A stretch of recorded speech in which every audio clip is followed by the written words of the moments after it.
this podcast, the Heidelminicast. It's a Heidelminicast. And now, Scott Clark. What about the abolitionist movement? If the Heidelcast helps you, won't you help us keep it going? Please make the coffer clink by clicking on the PayPal link or by sending a check to Heidelberg Reformation Association, 1637 East Valley Parkway, number 391, Escondido, California, 92027. Well, why don't you subscribe to the Heidelcast? You should. You're listening to it. It's available on podcast platforms everywhere. And lots of people are subscribing to the Heidel blog. We're very close to doubling the number of subscribers just over this last year. So thank you very much for that. And we're glad it's of use to you. And maybe you should think about downloading the app, the Heidel app. It's available wherever you get apps, and it will help you access Heidel content even more easily. The Heidelcast. All right, let's open up the coffer. All right. Reach in there. I got it in my hands. I just can't. It's folded over. There we go. Couldn't get it unfolded. Okay, here it is. I think this is from Anonymous. And actually, I think this is a text message, not technically an email. It's printed out, though, and it says, by the way, you can text us at 760-618-1563, 760-618-1563. And you can also record a voice memo, and you can email it to us, and we'll play it on the show at heidelcast@heidelblog.net. You can just record that on your phone as a voice memo and then email it to us. Or you can call me voicemail at 760-618-1563. We're here for you. Okay, Dr. Clark, it says, perhaps something for a minicast. What are your thoughts on the Christian abortion abolitionist group, Abolitionist Rising? Specifically, their Norman statement. That's the name of the statement. Should Christians sign it, setting aside the practicality issue of abolition versus incrementalism? What do the scriptures and confessions have to say about church activism in the midst of an ongoing oppression of a people in our very neighborhoods? Thank you. Well, this is an interesting question, and I was only vaguely aware of this organization, and I'm not going to stand here and present myself as an expert on this organization because I've spent just a few minutes looking at the website. Abolitionistsrising.com is the website, and I've sort of been poking around looking at the different pages. For example, I'm on the page, I don't know what, Abolitionism 101, and it says that lots of graphics, and there's a video from Dusty Devers. Yes, Dusty Devers. And I'm sort of paging through the site here in front of me so I can see what's going on. And on the left-hand side, it says abolitionists are gospel-centered. I've been poking around on the site, and I haven't seen a lot of gospel. I love it when I see I love it when I see the word gospel used as an adjective. And I see this frequently where, gospel this, gospel that, and just, attaching gospel to the front end of whatever it is people want to do. But then I don't ever actually hear or see the gospel. It's one of those ironies. Now, I'm not saying it's not here anywhere. I hope it is. I trust it is. But if you're gospel-centered, then the first thing that ought to stand out about you is a proclamation, unequivocal, clear proclamation of the good news for needy sinners. Sinners like those who've made the very bad choice of killing their unborn child. And those people need the gospel. And there are Christians who are, grieved and heartbroken and guilt-laden because they've done it. And they need the gospel too. They need to know that Jesus died for them and forgives them, and they are accepted freely for Christ's sake alone. Anyway, gospel-centered is the first thing they list as one of their tenets, one of their qualities, characteristics. Providential, I don't know what that means. This is largely, it seems like a Baptist organization. And if I can make an aside here to my Baptist friends, quit making up adjectives I see this all the time. Yeah, that people just, and it seems to be a Baptist thing, they to make up adjectives that nobody else is using. And for example, I noticed a few years ago on social media, particularly Twitter, that people were using the adjective imputationist. And I thought, well, okay, I think I know what they're saying, but why do you need an adjective or a category like that? I guess there are non-imputationists, but, in the Reformed world, we just say, we subscribe to the Heidelberg Catechism or the Belgic Confession, the Canons of Dort, the Westminster Standards, and imputation is a part of that package. But I've never met an actual Reformed person who described himself as providential. I mean, what does that mean? Or imputationist, or any of the other, or abolitionist, I guess, would be another one. So I assume they're saying that we believe, or they believe, in the sovereignty of God. Church-driven. They set up an organization, which I think is fine. I think Christians should pursue their social ends, their social goals, by setting up organizations outside of the visible church, because I don't see any evidence to think from the New Testament that the visible institutional church is intended to be a political action committee. This is clearly some kind of, obviously, political action committee of some kind, or a social society, the Dutch would have said once upon a time, a committee, a group, an organization, a society to achieve a particular social end, which is fine. I've advocated for that. If that's what you want to do, and I think you should do it, then either join an existing organization or form one. I've been writing about POPL, P-O-P-L-L. And the first thing is to pray, and the second thing is to organize. Either, as I say, form one or join one. And do it outside the visible institutional church, because the visible institutional church has been commissioned by her Lord to do one thing, or maybe three things, really, right? Preach the law and the gospel. That would be the first thing. And the second thing is to administer the holy sacraments. And the third thing would be to administer church discipline. This is the Heidelcast.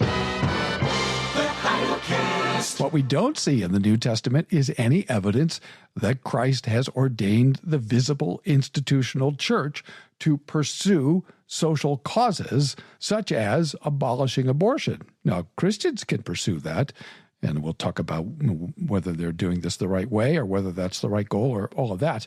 But the visible institutional church has its own message and mission. So take a look at that piece in the POPL series, P-O-P-L-L. That stands for pray, organize, persuade. And as I'm talking to you right now, I'm in the midst of writing that section of this series of articles. And after that is legislate and litigate. So I'm trying to encourage Christians to become engaged citizens.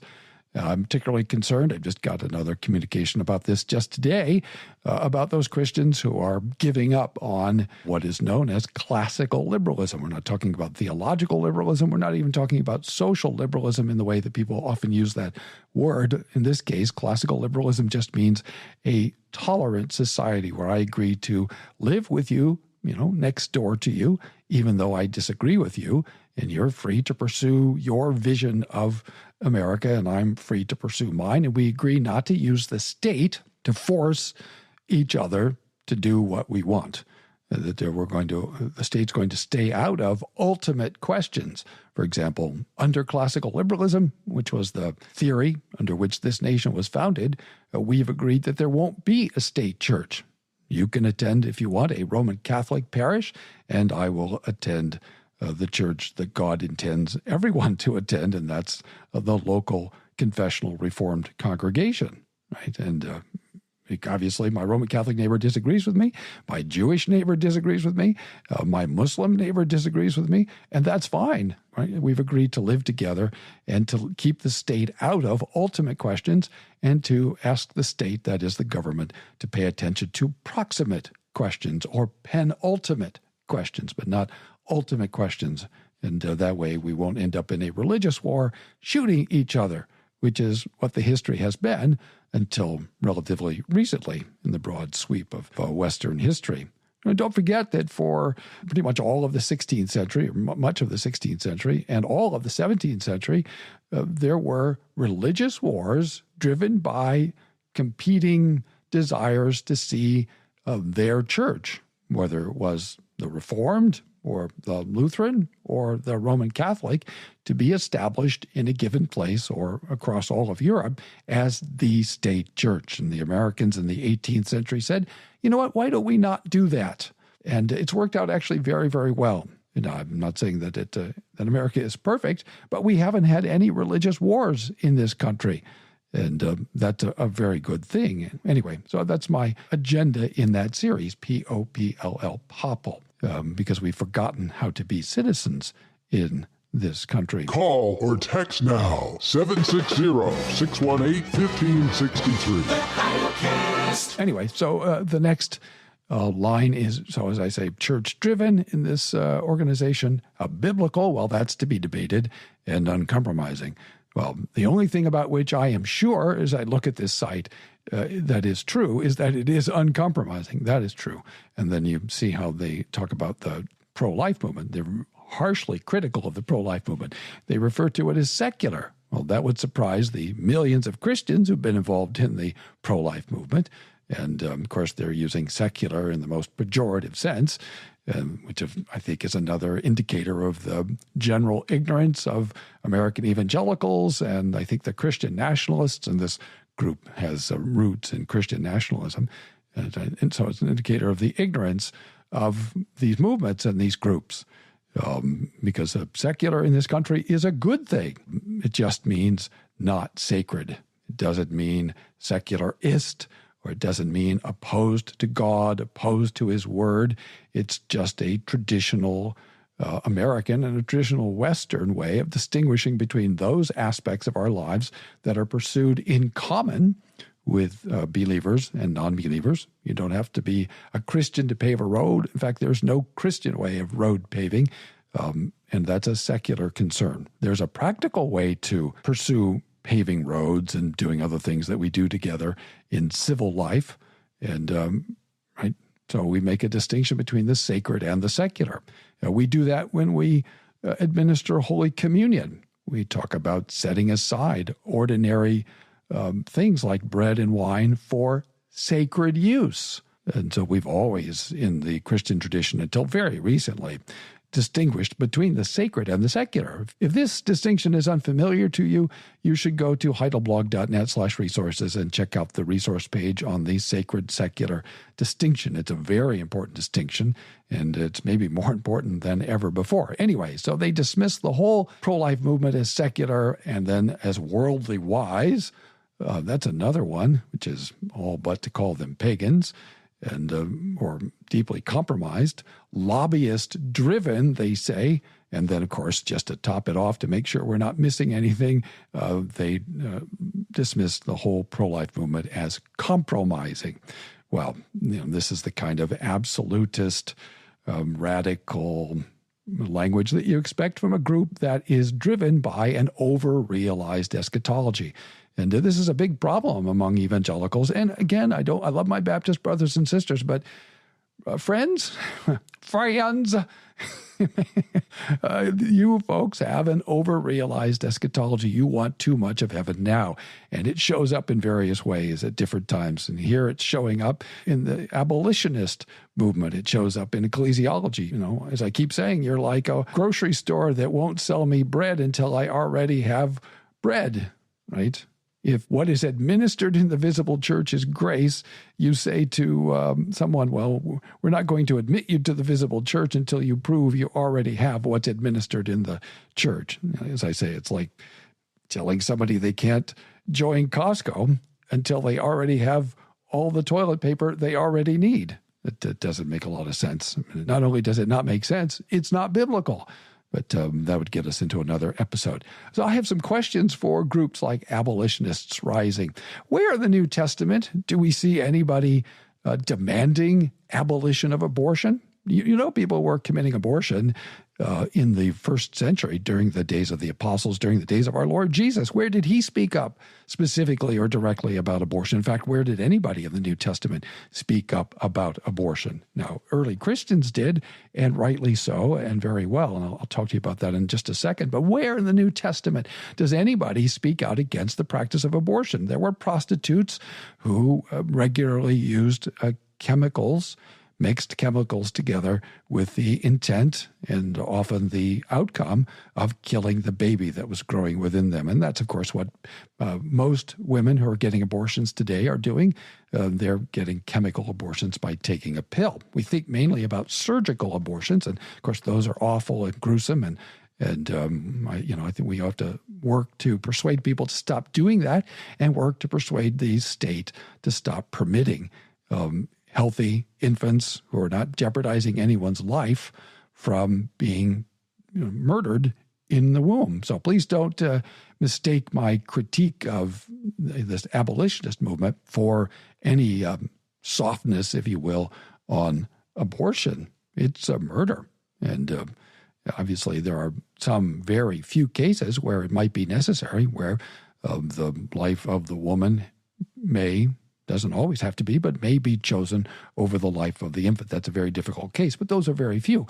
Almost all abortions are abortions of convenience, done out of desperation sometimes. So you might think, well, convenience is not the right word. Okay, fair enough.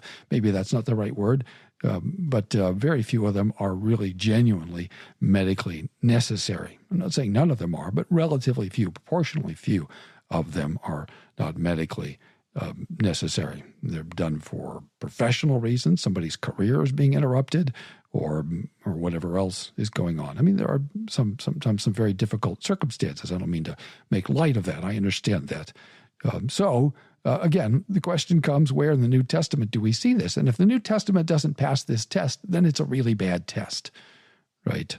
In other words, this is a mark of faithfulness. You have to be an abolitionist or you're unfaithful. Well, then I guess according to that light, the New Testament is unfaithful because, as I say, abortion was a fact of first century life, and it was a fact of the second century life. And that gets us to the way the early church dealt with this. They did not say anything to the pagans about ending abortion. They didn't say anything to the pagan governments about ending abortion, but they did teach themselves. In other words, it was Christian doctrine within the church not to practice abortion. So if you look at Didache, it's early Christian church order, in part, moral instruction and church order, dating to the very early second century, easily within the first quarter of the second century, and probably on the early side of that, it says, the Didache says, you shall not murder a child in destruction. This is a very literal translation, my translation, nor shall you kill one just born. And the Greek text gets translated in slightly different ways. Michael Holmes, in his excellent edition of the Apostolic Fathers, and I use the third edition, translates these clauses, you shall not abort a child or commit infanticide. And this seems perfect to me. Also, if you look at the Loeb edition of the Apostolic Fathers, translated by Bart Ehrman, no friend to Christianity, translates the same clauses, do not abort a fetus, which is simply Latin for baby, or kill a child that is born. So he agrees with Holmes in substance. He chooses the word fetus for unborn infant or unborn child instead of child or infant, but they agree in substance. This is a trick that people play. They use the Latin foetus, is actually the proper pronunciation of the Latin, Foetus, sometimes abbreviated Fetus, hence fetus. And they use it to depersonalize, to dehumanize the child. We use, I think, ignorantly often, the word fetus with the assumption that what's being communicated, and sometimes that communication is intentional, that what is in the womb of the woman is not actually a human being. Well, the word fetus doesn't mean any such thing, nor does embryo. That's simply Greek for child or baby or infant. Ladies and gentlemen, Scott Clark. So we have to think very carefully about these issues and not just react. For example, think about one of the major figures apparently behind this movement, Dusty Devers. He is a quote-unquote Reformed Baptist minister, as far as I can tell, in Elgin, Oklahoma, and also a member, I think, of the Oklahoma State Senate. He is one of the authors of or signatories to the statement on Christian nationalism, and I've interacted with that extensively. You can see that for yourself at heidelblog.net/Christian-nationalism, or just go to heidelblog.net/resources and you'll see that series there, I think. And it's easy enough to find. You can probably just use the search function too and type in Christian nationalism. But it's on there, heidelblog.net/Christian-nationalism. And there's a whole resource page there, bibliography and all the articles and all the podcasts. If you're just coming to the Heidelcast, we did that as a Saturday podcast series, so you don't even have to read it. You can just listen, and I walk you through that. So that's also at heidelblog.net/Heidelcast or heidelcast.org. And there are a lot of problems with that statement on Christian nationalism, and I won't rehearse all of those here. So, should you sign this? Well, I wouldn't sign it. And just as a general matter, this is my approach now when people say, will you sign this statement or this document or whatever? And my response is to say, you know what? I signed the Belgic Confession. I wrote my name underneath it, literally subscribed. And I've subscribed the Canons of Dort and the Heidelberg Catechism as a minister and as a professor. And then as a professor, I've subscribed the Westminster Standards, the Westminster Confession and the two catechisms. And so those are the documents to which I am bound. If I had to for some reason, I would subscribe the Constitution as a citizen of the United States. I wouldn't have any trouble taking an oath to uphold and defend the Constitution of the United States. That would be a different kind of subscription, I guess. But there are very few documents that I would sign, and certainly not one drafted by, I think, Christian nationalists who have an overrealized eschatology, who don't understand the New Testament very well, and who don't have a very good or clear understanding of the relationship of Christ and culture. And I'm looking here at Article 8 of their statement, higher law and defying tyrants. Again, this is the language of Christian nationalism and this over-realized eschatology. And I would say read Romans 13. I'm not saying there's never a time to resist a tyrant. There certainly is. There's a whole Protestant theory that developed in the Reformation in defense of resistance to tyrants. I agree entirely with the American founders that there is a higher law. That's the natural law. There's a higher law to which magistrates are bound, and when they transgress that law, we have a right to seek redress. We have a right, even under certain circumstances, to resist. But we should be very cautious here, because the magistrate in the first century, in the second century, and the third century did terrible things.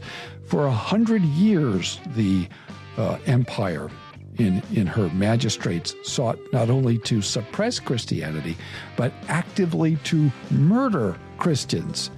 And I'm not aware of a single instance where those Christians resisted, by violence certainly, the magistrates. So we should proceed very carefully. I know people hate abortion, as they should, and are grieved by the terrible, really almost incalculable loss of life. We're thinking about 60 million human beings.